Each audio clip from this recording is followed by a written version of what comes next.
Hello, my name is Emma, and welcome to Design Patterns in Minutes by dpatterns.com. In this episode, we're going to talk about the Singleton design pattern. The Singleton is one of the most well-known creational design patterns.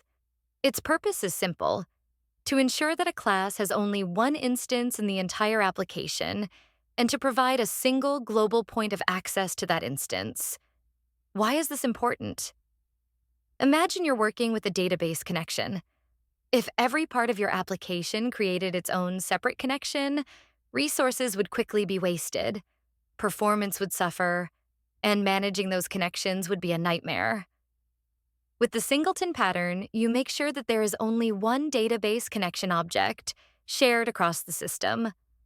A real-world analogy would be something like a country's central bank. There's only one central bank, and everyone refers to it for currency policy. You wouldn't want multiple competing central banks popping up in the same country. In software, the Singleton ensures the same kind of centralization. So, how does it work in practice? The class itself controls its instance creation. It usually keeps a private reference to the single object and exposes a public method to access it. When the method is called for the first time, the object is created. On later calls, the existing instance is simply returned. This way, no matter how many times you ask for the Singleton, you always get the same one. The advantages are clear. You reduce resource usage, you ensure consistency, and you avoid conflicts. But there are also trade-offs. Singleton introduces global state, and that can make unit testing harder, since the single instance may retain state between tests.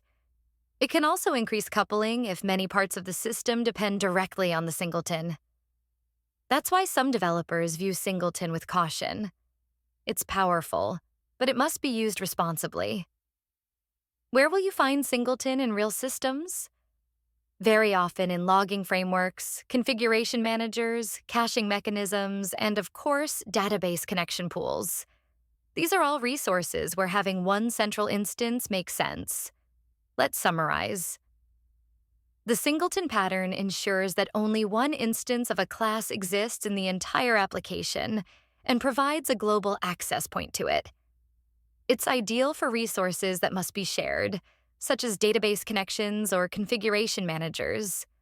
But be mindful of its drawbacks. Too much reliance on Singleton can make code harder to test and maintain.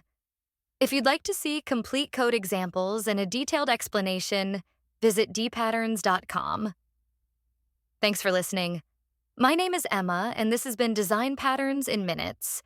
Stay tuned for the next episode, where we'll continue exploring the patterns that make software design cleaner and more flexible.